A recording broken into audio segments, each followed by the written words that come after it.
Actress Deepika పాదుకునే మళ్ళీ న్యూస్లోకి వచ్చారు హిజాబ్ కాంట్రవర్సీతో. అయితే ఒక 2 వీక్స్ ఎగో ఆవిడ కల్కి మూవీ నుంచి ఎగ్జిట్ అయ్యారు అని ఒక న్యూస్ కూడా వచ్చింది.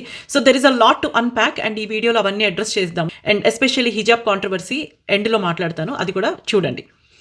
కల్కి మూవీ నుంచి ఆవిడ ఎగ్జిట్ అయ్యారు. అలానే కొన్ని మంత్స్ ఎగో రెడ్డి వంగ మూవీ నుంచి కూడా ఆవిడ ఎగ్జిట్ అయ్యారని వచ్చింది. దేనికి ఎగ్జిట్ అయ్యారు అనేది ఎవరు స్పష్టంగా చెప్పలేదు, కానీ రూమర్స్ చాలా వచ్చాయి. ఏంటి అంటే ఆవిడ 3 కండిషన్స్ పెట్టారు. ఒకటి, రెమ్యూనరేషన్ హీరోతో సమానంగా ఇవ్వాలి, పెంచాలి అని. సెకండ్, మన స్టాఫ్ అందరికీ కూడా పే చేయాలి అని. అండ్ థర్డ్, ఈ స్పెసిఫిక్ డ్యూరేషన్లోనే వర్క్ చేస్తాను లేదంటే చెయ్యను అని. So let's address these issues. Number 1, remuneration. Deepika Padukone is definitely a big name in the movie industry.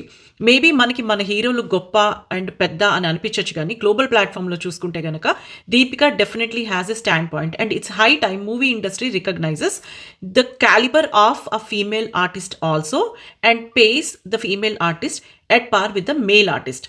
Maybe ఈ మాట అందరికీ నచ్చకపోవచ్చు, యాక్సెప్ట్ చేయలేకపోవచ్చు, బట్ ఈ ఈక్వాలిటీ అనేది తప్పకుండా రావాలి.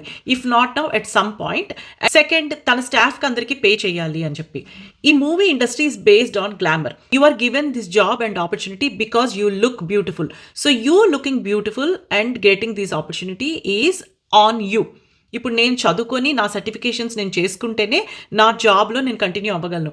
అంతేగాని నేను జాబ్లో కంటిన్యూ అవ్వాలి అంటే నేను సర్టిఫికేషన్స్ చేయాలి, సో మీరు నాకు నా సర్టిఫికేషన్స్కి డబ్బులు ఇవ్వండి అంటే కుదరదు కదా. సో ఈ డిమాండ్ ఇన్వాలిడ్ అని నాకు అనిపిస్తోంది. And third, work hours. Work hours అనేవి ప్రతి జాబ్కి డిఫరెంట్గా ఉంటాయి. ఇప్పుడు పైలట్స్ ఉంటారు, పైలట్స్ 3 days కంటిన్యూస్గా వర్క్ చేస్తారు. నేను ఓన్లీ 9 to 7 వర్క్ చేస్తాను అంటే ఫ్లైట్ ఎక్కడ పెడతారు? కుదరదు కదా. డాక్టర్స్ కూడా అంతే. అలానే ఈ మూవీ ఇండస్ట్రీ జాబ్ కూడా అంతే. అండ్ ఆ అవర్స్ అనేవి కొన్ని ఇండస్ట్రీస్కి, కొన్ని సెక్టర్స్కి అప్లై అవుతాయి, కానీ అన్ని ఇండస్ట్రీస్కి అవ్వవు, ఎస్పెషల్లీ మూవీ ఇండస్ట్రీస్కి. Because movie industry depends on a lot of people and lighting కానీ లేదంటే సెట్ అవైలబిలిటీ కానీ ఇవన్నీ. సో నేను 9 to 5 వర్క్ చేస్తా అంటే కుదరదేమో అని ఇది నా opinion. And this is an invalid request also.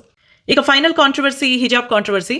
And రీసెంట్గా ఆవిడ ఒక వీడియో చేశారు, నేను బొట్టు పెట్టుకోవాలా లేదా, ఉంగరం పెట్టుకోవాలా లేదా, ఇవన్నీ నా చాయిసెస్ అనుకుంటున్నాను. అండ్ దెన్ అబుదాబీలో ఇలా హిజాబ్తో కనిపించేసరికి అందరూ కూడా కాంట్రవర్సీ చేస్తున్నారు. Actually we should agree with what she said. Choice. Hindu women have choice.